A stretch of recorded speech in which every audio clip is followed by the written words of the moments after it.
Welcome to the How to Be Awesome at Your Job podcast, the show where brilliant professionals share how to sharpen the universal skills required to flourish at work. Enjoy more career fun, wins, meaning, and money with your host, Pete Makaitis.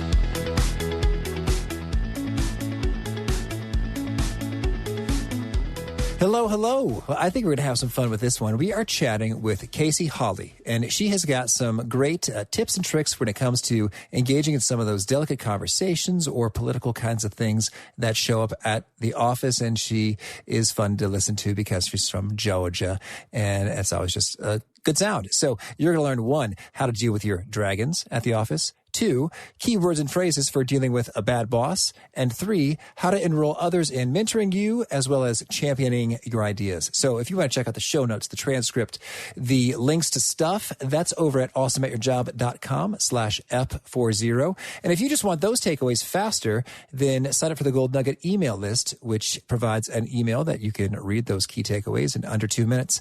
And that's also right up there at awesomeatyourjob.com. So here's a bit about Casey. Casey Hawley teaches at Georgia State University and has consulted clients such as the NFL, that's the National Football League, not the National Forensics League, if there's any speech dorks in the house, the Department of the Interior, and over a dozen Fortune 500 corporations on communication. She conducts workshops on writing and speaking for professionals. Here's Holly.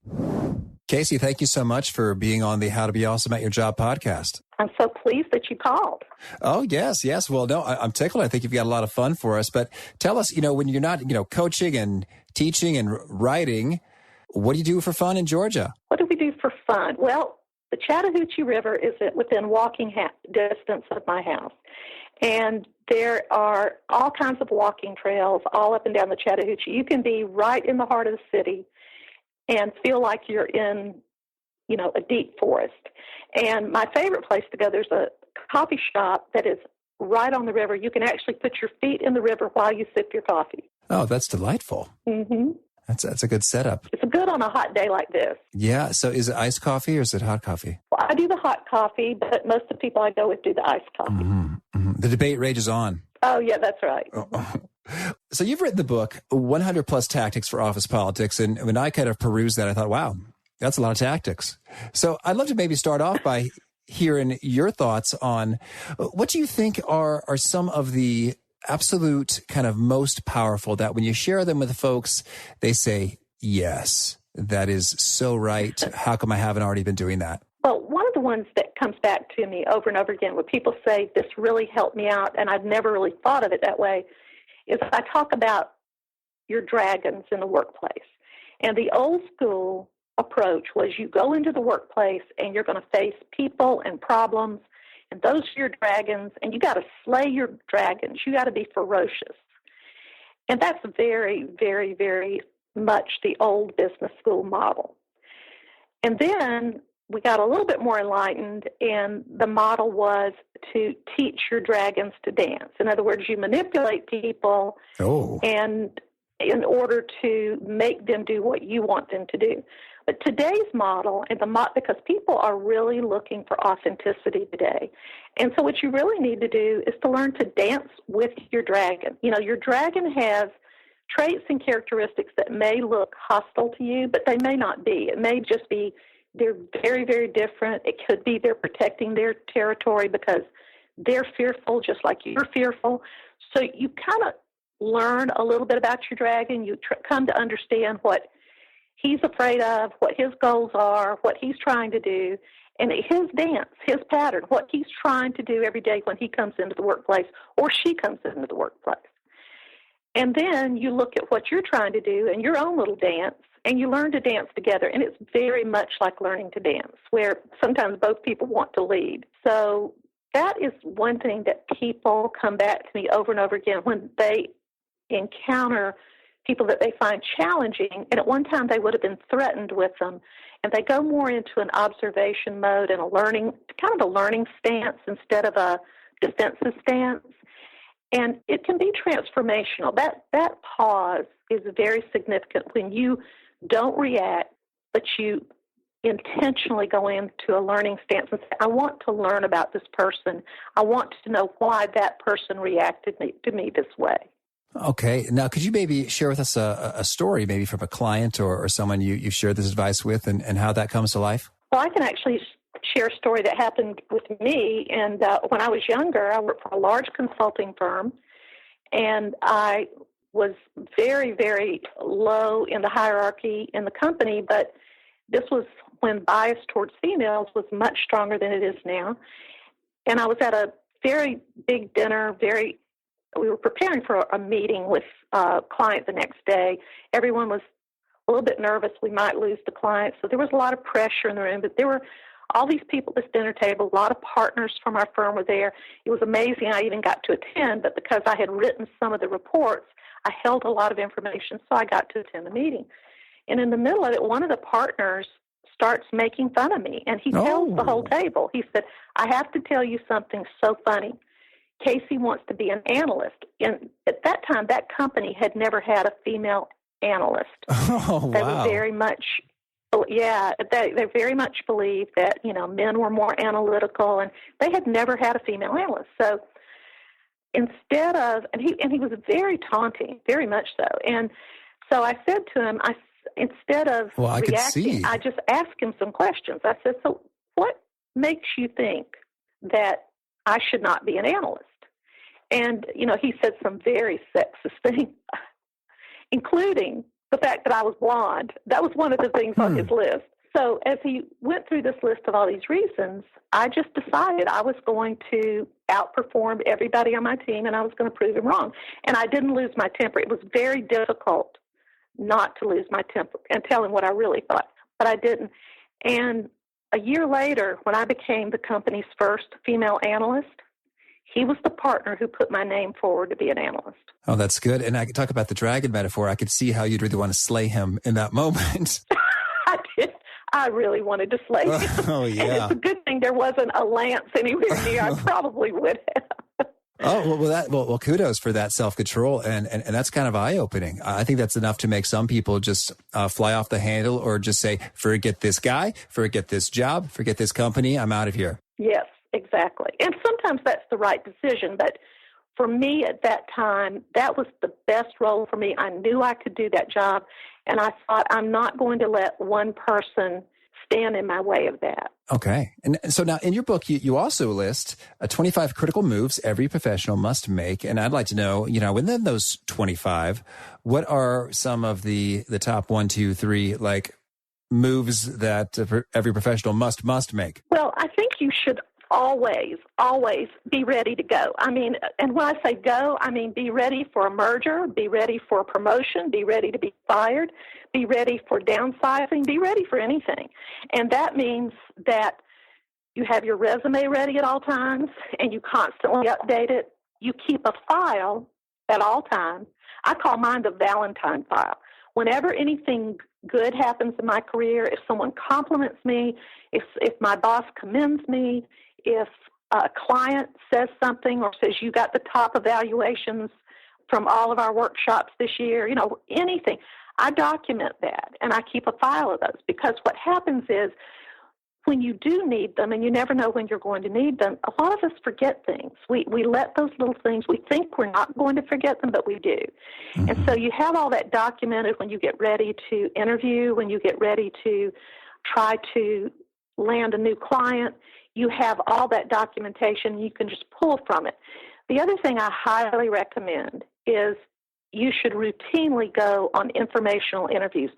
You may not be in the job market. That's okay. You may plan to stay with your company for the next 20 years, but you can go on informational interviews with people in your industry. If your company runs the mail room one way or the print shop one way, go and see how someone else does it. And sometimes you can learn different twists on what you're already doing from someone else who has a similar situation. And when you go on an informational interview, when you call someone up and ask if you can come and just have about 20 or 30 minutes of their time, you are ethically bound to only ask them for information. You cannot at that point ask for a job, I believe. You just call them up and you say, I'm looking to make a change in my career at some point this year, and I want to know a little bit about what your company does. I'm not looking for a job currently, but I would like to know a little bit about your role and what you do as the CFO there, as an analyst there, or whatever that person's position is. I'm just in the information-seeking mode, and it's very non-threatening. A lot of people will grant those interviews, but they will not grant a job interview. So it's a wonderful way to get people slowly to become your advocate. They will see jobs that are open before they ever get posted. Many of the good ones never get posted. So that would be one thing. And so can you also share with us a bit about, you mentioned some pro tips for dealing with difficult boss situations. What are some of those? One of the things is to just accept the fact that statistically more people think they have a bad boss than think they have a good boss. And when I first began to write about office politics, the first thing you do is you study your competition. So when I went into the bookstores and I did searches online, 80% of the books about office politics are about I hate my boss. Oh. So the first thing that you have to realize is that you probably, for most bosses, will need to learn to accommodate and bite your tongue for a while. Mm-hmm. And that's just part of the process. And then, as you begin to assess objectively, what the real issues are, and it really depends on what the problem with the boss is. Some bosses are just very erratic, or they forget that you did the work or it was your idea, and all of a sudden they're coming up with these ideas and they're telling everybody that they're... So in a very cordial, pleasant way, communicating, documenting is a really good idea. And you can give your boss credit for things and say, for instance, you can say, if you're in a meeting, as I was putting together this information, I found thus and so, and I want to thank my boss because he did chapter 3, or he did the section on, and you give your boss credit for what he or she did, but you also give yourself credit. And you don't do that in any way that you're contradicting the boss, but you get your information out there. Now, sometimes you just have someone who is very negative and very hostile, who doesn't see your accomplishments. In that case, you need to turn the tables on them. You need to put the responsibility on your boss to concretely define what it is that he or she wants, and for you to be that ideal employee, or if you've gotten a bad performance review, for you to get a good performance review the next quarter. What precisely would you need to be doing differently? What would that look like? What kind of numbers are you not meeting now that the boss would like for you? Is it that you want higher customer satisfaction ratings? Does the boss want you to process more invoices? Get the boss to really define that, and the two of you document that together. And you do that again, you go into this learning mode, this learning stance, and you say to the boss, I understand you are not happy with my customer satisfaction ratings. I understand you are not satisfied with the quality of my reports, and I really want to improve in this area. You are an expert in this area, so would you work with me to define and teach me what that was? I don't know anyone else who would be better than you would be to teach me exactly how to do this. But then once your boss commits and defines what he or she wants, and you revisit that 3 months later, then you can measurably show that you're doing what the boss wants. Because sometimes they're valid things that you need to improve on, but sometimes the boss just has this general complaint against you. This helps you defend yourself in a way that's very positive and only shows that you want to meet the boss's criteria. Oh, very good. Thank you. And could you also tell us a little bit about how you go about, gaining the buy-in, ownership, support of other folks to champion your ideas, your projects and proposals? Well, part of that is just to include them as much as they're comfortable with from the very beginning. And so when you have a project, and let's say you're in sales, but it is going to involve the operations people, and it's going to involve the HR people, I would go to them, first of all, one-on-one, and I would say, I understand that when we undertake, we'll call it the Nike project, when we undertake the Nike project, this is going to cause extra work for you, and you're going to have to do this hiring, and you're going to have to do this distribution or whatever they're doing. And I just want your ideas going in about how I can make that process better for you.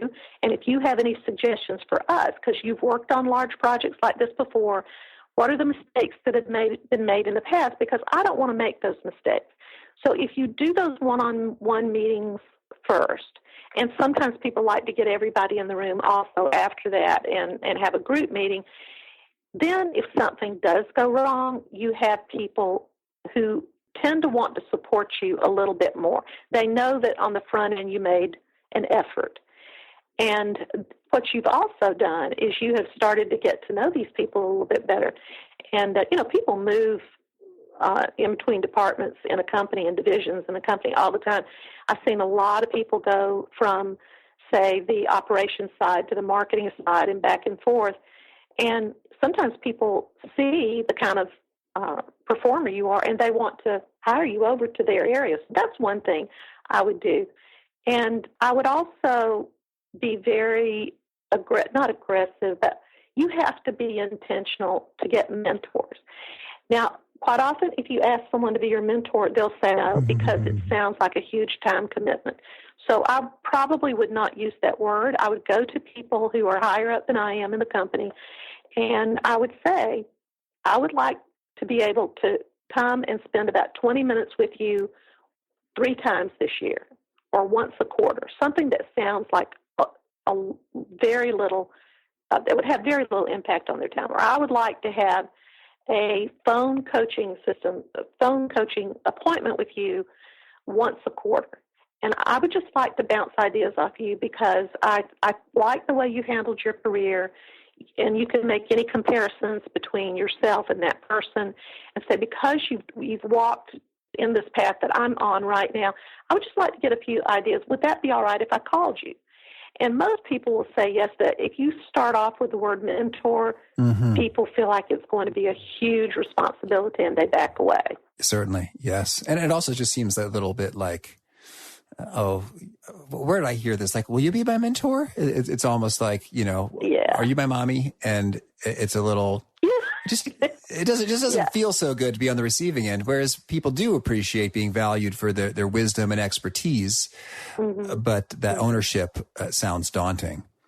So very good. And it does. I mean, yeah, it does. And also, you have to be as concrete as possible when you're doing that. And that's in everything. That's probably my number one pet peeve in the way people don't communicate with each other is they're not concrete enough. So when you tell them, here's what I admire about you, and you mention a specific project that they did, and if you can put any numbers to it, the yield or the dollar amount or whatever they accomplish, and say, that's the type of thing that I want to understand more about how a project like that starts and what happens and how it becomes successful.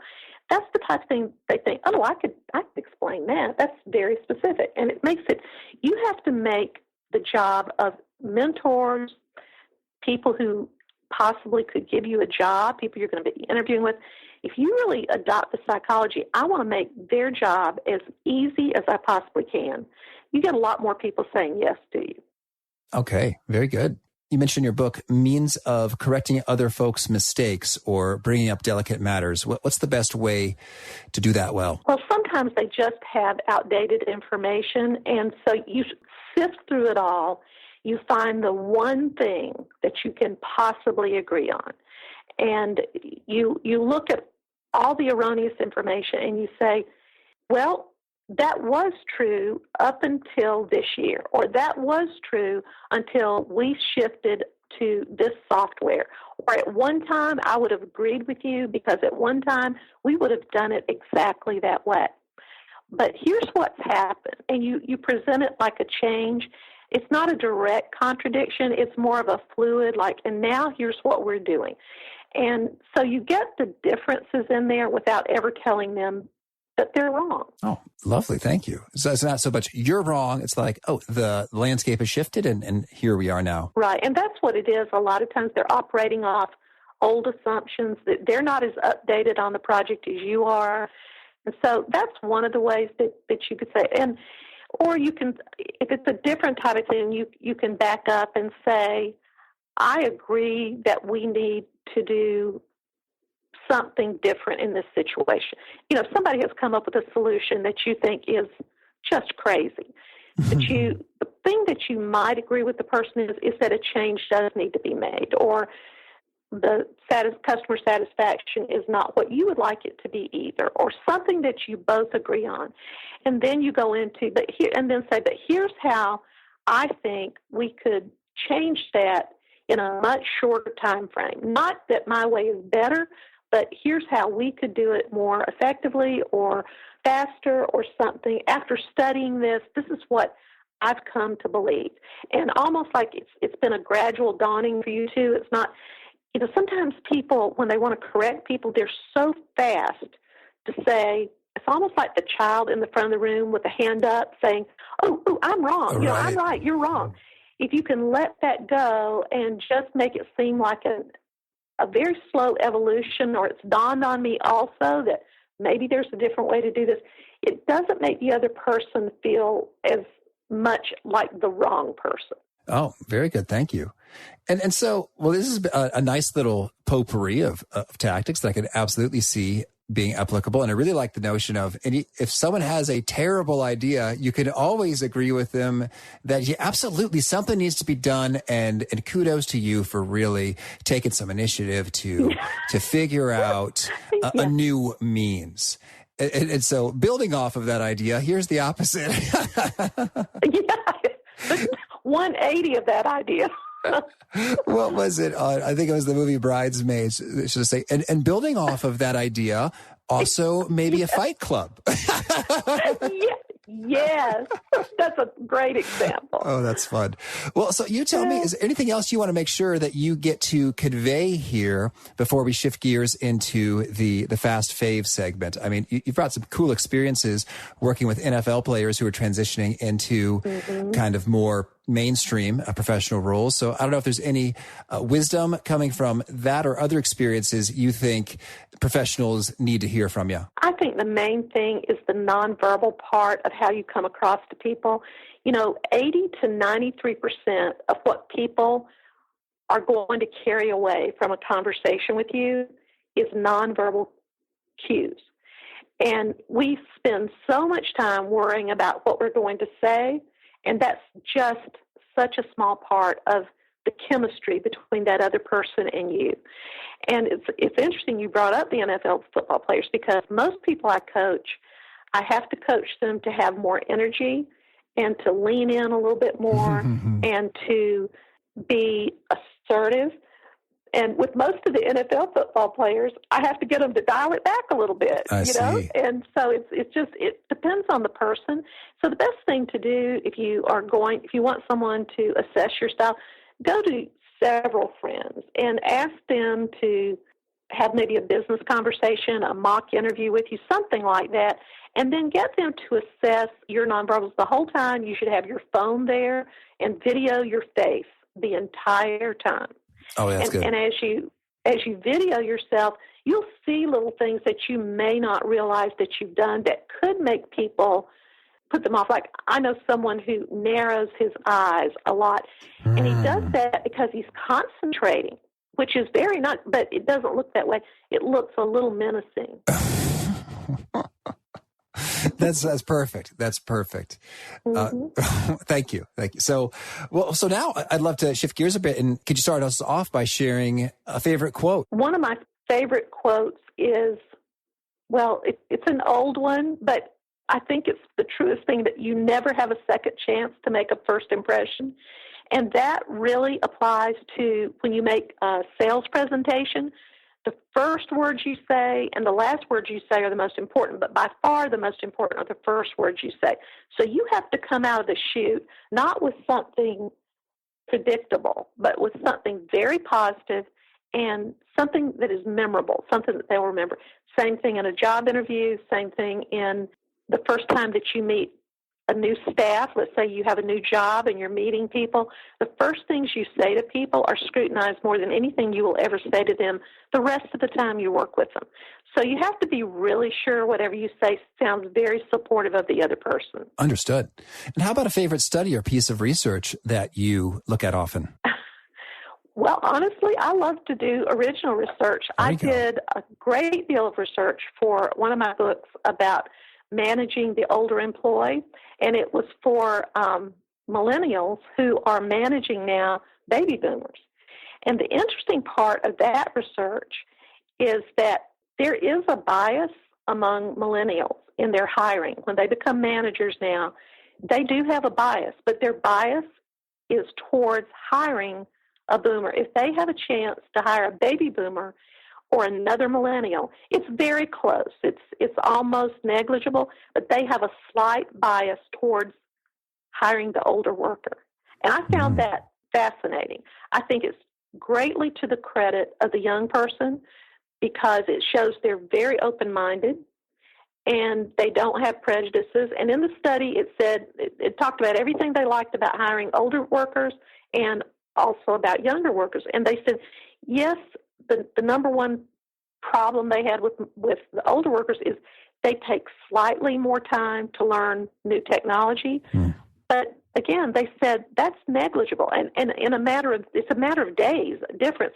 And then they are wonderful employees. And so they were willing to sort of get past that in order to have some of the other qualities that the boomers have, like loyalty and following instructions very explicitly and things like that.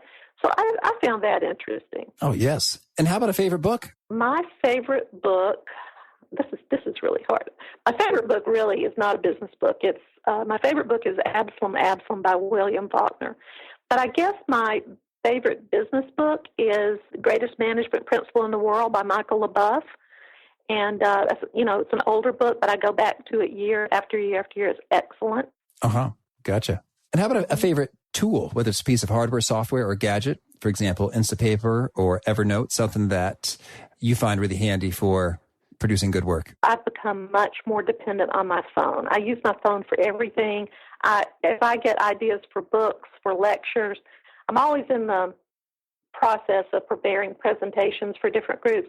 And so I just keep the notes for each one of those on my phone, and I go back to it as the ideas come to me, and you never know when the ideas will come, sitting in the dental office or wherever. That's the main thing that I'm using now, and I'm trying to find more and more ways to use it and never have to take my laptop anywhere. That's my goal. Mm-hmm. Okay, very good. And how about a favorite habit, a personal practice of yours that helps you be more effective? Well, people make fun of me. I'm very scheduled. And if I don't, I find it, and I'm perfectly fine with departing from my schedule. But I want to start with a schedule, and I want to have kind of a view of what I'm going to accomplish each morning, each afternoon, and all that. And then within that framework, I'm perfectly okay with moving things around. But if I don't have that before the week starts, if I don't have a structure for my week, I don't get nearly as much done. And so, for instance, my schedule, I thought my schedule was going to be one thing for today, and there have been 2 or 3 opportunities or emergencies, and it's totally changed. But I was able to change those things around, and that's okay. But I'd never find myself just with a lot of lost time, and I feel like many people just lose time every day because they don't have a focal point for what they were going to do. And I at least have the focal point. I write a lot of books. I speak a lot of places. People ask me a lot about how I get so much done, and it's just that I have my weeks very scheduled, but I'm also extremely flexible about shifting things around. All right. Thank you.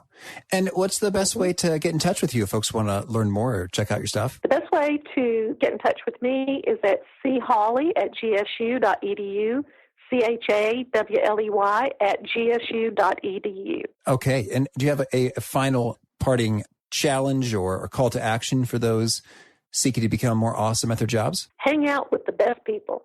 Oh, absolutely. When you go into your workplace, don't hang out with the people who are critical and negative. Find the people who look like they're on their way. Make those your friends. Find out the people at the level above you. We've already talked a lot about that. Try to meet people in other departments and go to all the social functions. Go to training and conferences. If your boss says, we want to send you to this training on some new software they're doing. You think, I don't really use that software that much. I don't want to go anyway. It's the best networking in the world.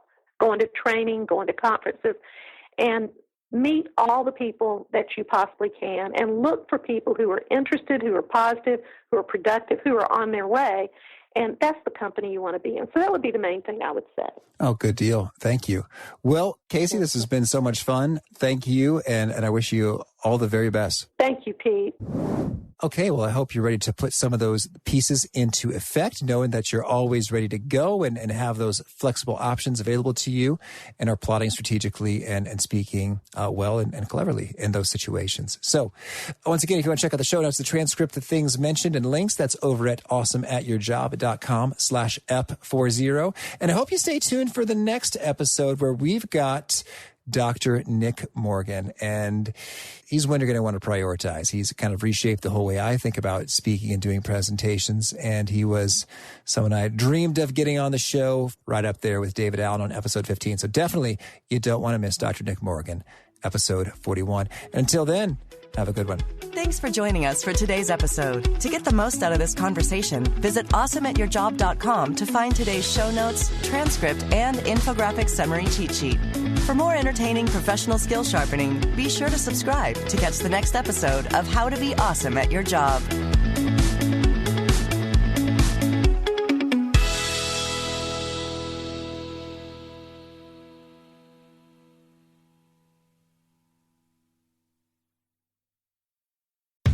How powerful is Cox Internet? Powerful enough to let your band members in Vegas, Phoenix, and Rhode Island jam like you're all in the same garage. Get gig speeds powered by fiber from Cox. It's internet built for tomorrow, today. Cox, always building better. Download speeds up to 1 gigabit per second. Cox Internet is connected to the premises via coaxial connection. Speeds vary and are not guaranteed. Cox terms and other restrictions may apply.